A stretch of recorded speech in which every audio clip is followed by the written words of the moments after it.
Là vraiment que je suis venu ici.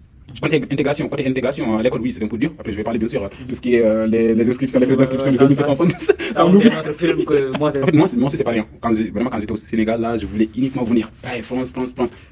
Bienvenue sur notre scène, Ouais. Hamidou et Boubi. Une nouvelle vidéo, un nouvel sujet qui parle des problèmes qu'on a rencontrés depuis notre venue en France. Ouais. Des problèmes qui vont être des problèmes à l'université, des problèmes sur le titre de séjour et papier, le recherche de logement aussi qui est trop difficile pour un nouveau venu. Allez, vas-y, à toi. Oui, alors, juste une petite introduction. Oui, comme mon frère a dit. Donc là, du coup, on va parler de... Aujourd'hui, on est là aujourd'hui pour vous parler de, en tout cas, nos expériences ici en France, ce qu'on a vécu en tant qu'étudiant. Et depuis notre arrivée jusqu'à là où on est aujourd'hui. Ouais, on va pas être trop long quand même. On va faire le maximum possible pour que vous puissiez en bénéficier, en tout cas pour ceux qui veulent venir, que ce soit ici en France, que ce soit aux États-Unis, que ce soit au Canada. On va vous parler, en tout cas on va vous partager nos expériences par rapport à ça, côté administratif, côté social et un peu côté académique, quoi, dans l'université. Oui, comme vous savez, tout changement entraîne des difficultés. Ouais. Tout changement entraîne des difficultés, ça veut dire que c'est pas parce que tu es là que les problèmes sont finis. Ouais. Tu dis qu'une fois ici, comme je répète tout le temps, depuis que je suis ici, moi je me dis, je suis toujours à la recherche de quelque chose. Tu n'es jamais ici un mois, 2 mois sans être en recherche de quelque chose. Du coup, on va rencontrer les problèmes, soit ils commencent, ou bien moi je commence. Ah, tu peux commencer. Rencontrer, tu peux commencer en tout cas. Ok. Vas-y, on va commencer. Ouais. C'est une vidéo pas trop sérieuse, ça va prendre au rigolade. Oui, vraiment, c'est... Ok, moi pour commencer... On va parler côté administratif d'abord, les papiers. Ouais. Parce que je vois que beaucoup d'étudiants ont ce genre de problème en tout cas. Malheureusement, ça touche beaucoup d'étudiants. Oui, donc on va parler côté administratif. C'est très compliqué pour le renouvellement de titre de séjour. Ouais. C'est très compliqué avec la préfecture qui demande des papiers. Quand tu es nouveau venu, on te demande un revenu de minimum 615, un mois en général. Mais des fois, quand tu es nouveau venu, tu es obligé de prendre un garant. Du coup, un garant. Avant de venir, il faut prendre un garant. Ok, garant financier quoi. Un garant financier qui te permet de vivre ici. On demande de logement aussi, tu vois. Après ça, tu déposes justement. Si c'est bien fait, tu as ton visa. C'est pas parce que tu as ton visa que les problèmes sont finis. Je te jure. C'est encore pire. Une fois arrivé ici aussi, il y a le renouvellement à la préfecture. Ouais. Une fois ici, il faut impérativement valider son visa avec son timbre qui coûte 90 balles. 90 euros. À peu près, Après ton nom, tu devrais renouveler ton titre de séjour à la préfecture avec ton adresse, le fiche de paie si tu en as, tes relevés de notes. Tes relevés de notes que tu dois faire en ligne parce que pour les étudiants, ils ne sont pas autorisés de prendre un renouveau à la préfecture. Mais à part ça aussi, ça prend du temps, tu vois. Oui. Quelles sont les difficultés déjà? Les difficultés. Il faut vraiment que tu commences à avoir. Ça prend du temps. Tu me fais peur là, ouais. Ça prend du temps, ok. Ça t'inquiète parce que tu le déposes, il te dit 2 mois avant, mais même 2 mois avant, si tu déposes, on ne le traite pas. Si tu déposes 3 mois avant aussi, on ne le traite pas. Ouais. Moi, personnellement, j'ai rencontré cette difficulté. Mon titre de séjour terminé en août. Ouais. Je l'ai déposé en fin juin. Ça veut dire que 2 mois avant, début juin. C'est ton premier dépôt de titre de séjour? De renouvellement de titre de séjour. Ça veut dire que mon renouvellement de visa. Visa, ok.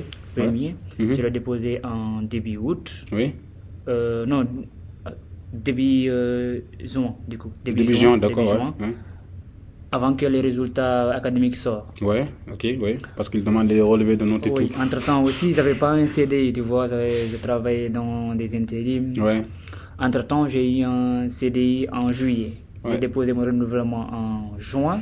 J'ai eu mon premier CDI en juillet. Ah ouais, ça fallait avoir le nouveau titre de séjour en août, en fin août. Du coup, en fin août, ils m'ont répondu la préfecture en début août, disant que faut envoyer le bulletin du second semestre. Ça coïncide avec que l'université était fermée. L'université est en vacances. Tu as besoin du bulletin qui confirme que tu as validé ton année. Il faut envoyer ça. Tu vois, c'est un peu difficile. Du coup, j'étais obligé d'attendre, envoyer des mails, retour, te dire sans ça, ça va truc. L'université a ouvert. J'ai envoyé un mail, ils m'ont répondu, ils m'ont réenvoyé mon bulletin scolaire des semestres. Je l'ai inséré dans étudiants étrangers en France. Ouais, c'est le site quoi. Après ça, ils m'ont donné une attestation de prolongation de 1 mois. Entre-temps, parce que mon séjour était terminé, je n'allais pas au travail parce que là, ici, c'est strict. Soit tu es en règle, soit tu n'es pas en règle. Sinon, tu ne travailles pas. J'ai fait, je crois, 2 semaines sans travailler à cause du titre de séjour. Après, j'ai obtenu la prolongation. Après ça aussi, j'avais obtenu l'attestation favorable de 1 an, parce que là, la plupart des étudiants ils reçoivent un titre de séjour d'1 an. Oui, exactement. Ouais. Après c'est 1 an. Mais après l'attestation de décision favorable, j'ai attendu encore 4 mois avant de recevoir mon titre de séjour. Ça veut dire que c'est pas parce que tu as une attestation favorable que tu reçois directement ton titre de séjour. Moi, en tout cas, c'est ce que j'ai rencontré comme problème avec la préfecture. Ok, si je comprends bien, c'est-à-dire tu es venu avec ton visa, ok, et maintenant il faut à la fin de validité du visa, il faut que tu fasses la demande pour le titre de séjour. Tu as fait la demande pour le titre de séjour, et là, ça trouve que ils vont te demander les relevés de notes. Oui, ils ne te le demandent pas immédiatement, ils attendent quelques mois, 2 mois ou 3 mois, ils te demandent. Ils te demandent ça. Et si ça coïncide avec la fermeture de l'université, tu ne peux pas. Ah ouais, après, non, mais c'est vraiment difficile, c'est vraiment difficile. Malheureusement, ça touche beaucoup d'étudiants sur les côtés titre de séjour. Ça touche vraiment beaucoup de gens. Et tout en sachant que ils savent bel et bien, même eux, ils savent ça. C'est avec le titre de séjour qu'on travaille. Parce que pour déposer ta candidature dans une entreprise, n'importe laquelle, la première chose, c'est quoi? C'est le titre de séjour. Titre de séjour étudiant ou bien, je sais pas moi, carte d'identité en tout cas valide. Maintenant, si tu n'as pas ce titre de séjour-là, tu ne vas pas travailler. Et si tu ne travailles pas, en tant qu'étudiant, comment tu peux vivre ici en France? Comment tu peux vivre ici, par exemple, si tu vois personne, si tu vois pas ta famille, si tu vois pas tes oncles, si tu vois pas tes cousins, si tu vois... C'est vraiment dur. C'est dur. Bon, voilà, on va même profiter pour lancer un appel à, je sais pas moi, à ces gens-là. Mais il faut vraiment qu'ils comprennent la situation des étudiants aussi. Ouais, il faut comprendre les situations des étudiants. Parce que c'est très dur, parce que tu dis à la fin du mois, si tu habites seul, tu devrais payer le loyer. Déjà, ou le loyer, de quoi manger, tes passes Navigo, en tout cas tes fournitures. Tout, ça dépendra de ça. Maintenant, si tu ne travailles pas, si tu n'as pas de titre de séjour, tu ne travailles pas. Si tu ne travailles pas, tu vas faire quoi? Et ça devient de plus en plus compliqué. Bah oui, parce que chaque année, il y a beaucoup de monde qui vient. Et s'ils viennent, heureusement, parfois, en fait, j'avais regardé une vidéo sur ça, justement. Parce que le mec, il parlait des titres de séjour. Pourquoi ça prend du temps? Même si on te donne, à chaque fois, on te donne d'attestation, tu vois, de prolongation et tout. Mais on te donne jamais les titres de séjour. Le mec, il a dit quoi? Il a dit parce que, tu vois, les titres de séjour, derrière, il y a une puce. Oui, c'est vrai. C'est cette puce-là. Ça, je sais pas moi, on a besoin de quoi? C'est de l'aluminium ou de pétrole, en tout cas, pour faire ça, je sais pas quoi. S'il y a beaucoup de monde, du coup, il y aura pénurie de ça. Et s'il y aura pénurie de cette matière-là, c'est à cause de ça qu'on ne donne pas de titre de séjour. Donc, imagine, c'est vraiment incroyable. C'est vraiment incroyable. Pour moi, la solution, c'est de donner une titre de séjour, même si les étudiants, tu sais que...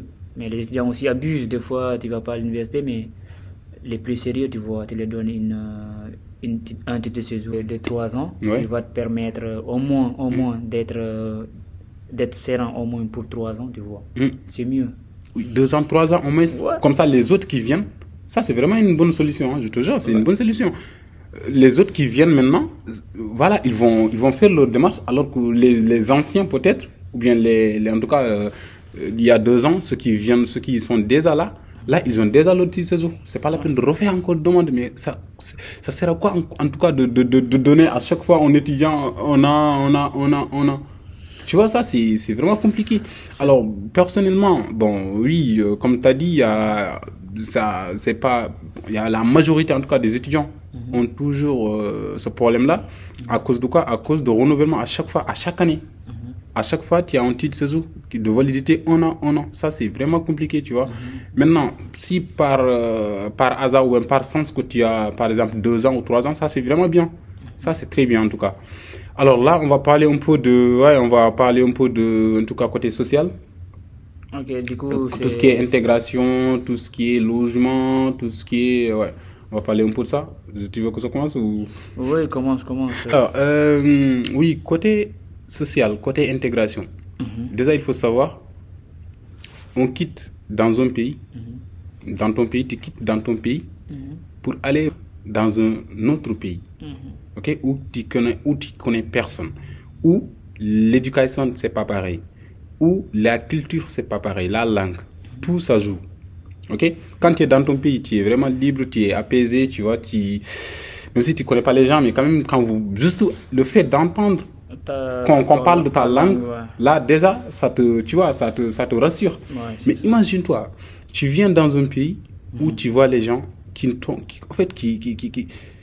ne comprennent même pas ce que tu veux dire, par exemple, si tu n'entends pas le français ou bien si tu n'entends pas la langue qu'ils parlent. Non, mais des fois, tu entends la langue, mais au début, la façon de parler, c'est un peu compliqué. C'est ça que je parle, exactement, c'est ça que je voulais dire. Déjà, il faut entendre la langue, ça c'est la première condition. Il faut savoir parler cette langue-là.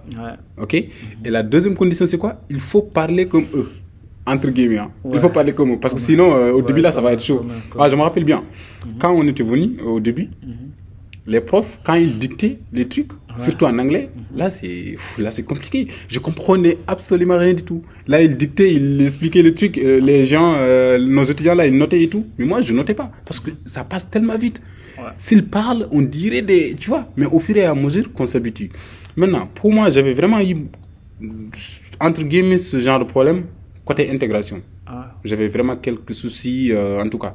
Mais si on parle dans le cadre social en général, il faut savoir que n'importe quel pays que tu vis, en tout cas que tu comptes vivre, que tu comptes aller pour, je sais pas, visiter, pour étudier, pour des vacances et tout, si tu as vraiment l'idée, ou si tu as vraiment, par exemple, tes membres de ta famille dans ce pays-là, pour moi, c'est vraiment quelque chose de très, très, très intéressant. Oui, c'est un plus. C'est vraiment un plus. Si tu as un membre de ta famille, ou bien si tu as une connaissance, même si ce n'est pas un membre de ta famille, une connaissance dans ce pays-là que tu veux vivre, c'est vraiment très, très, très important. C'est vraiment très important. Hein. Ça joue énormément. Ça joue énormément. Parce que là, au fait, d'une part, tu vas être, entre guillemets, protégé, quoi. Ou bien tu seras calme, quoi. Tu vas dire, à chaque fois, tu vas passer à ces gens-là. Même s'ils font rien pour toi, hein. Juste, c'est un peu rassurant. Tu vois? Moi, c'est ce sens-là vraiment que j'ai eu. Je suis venu ici. Côté intégration à l'école, oui, c'est un peu dur. Après, je vais parler, bien sûr, tout ce qui est les inscriptions, les frais d'inscription de 2770. Ça, c'est notre film que moi, je vais raconter parce que moi, j'ai fait un scandale au secrétariat d'inscription parce que moi, je disais, il faut qu'il m'inscrive à 170 alors que je n'étais pas exonéré. C'est ça, c'est incroyable. Je suis venu 2 fois. La première fois, j'ai laissé passer. La deuxième fois, j'ai dit, ouais, on m'a exonéré. Vraiment, c'est ça. Il faut qu'il m'inscrive. Mais à la fin, il avait raison, il n'était pas exonéré. Tu vois, ça on en parle, je pense qu'on en parle là parce que c'est vraiment un sujet que tout le monde aura besoin. Ça, c'est pour tous les étudiants étrangers qui veulent venir, que ce soit ici en France ou aux États-Unis, au Canada, soyez prêts en tout cas pour ça. En tout cas, je vous conseille de bien vérifier, si vous venez en France, de bien vérifier que l'université vous a exonéré des frais d'inscription. Exactement. Sinon, avant de valider, il faut bien se renseigner parce qu'une fois que tu es là, si tu t'inscris pas à l'université, tu ne pourras pas renouveler ton titre de séjour. Tu seras sans papier. Ça, c'est sûr. Et sans papier, ne travaille pas. Tu peux aller à l'école, mais tu ne travailleras pas. Du coup, tu serais obligé de chercher une université. Au pire, si tu as de la chance, tu arrives tôt, là, tu peux essayer de trouver une autre école avant. Mais si tu arrives tard et que l'université n'exonère pas les étudiants étrangers hors UE, tu vas avoir des problèmes. Mais moi, j'ai eu de la chance et j'étais venu en début septembre. Du coup, avec un ami qui m'a mis en relation avec l'ambassadeur des étudiants sénégalais ici, j'ai allé dans son bureau, on a discuté. Il m'a passé le mail du président de... Ah oui, c'est celui qui m'avait dit, il avait dit qu'il n'était pas au courant de ça. Ouais, il m'a fait passer le mail du président de Campus France Sénégal. Je lui ai envoyé le mail avec une lettre de motivation et mon acceptation. Il m'a passé le mail directement à l'ambassade de France parce que moi je ne pouvais pas l'envoyer directement. Il a passé avec l'ambassade de France. L'ambassade de France nous a exonérés pour 3 ans à condition de ne pas redoubler.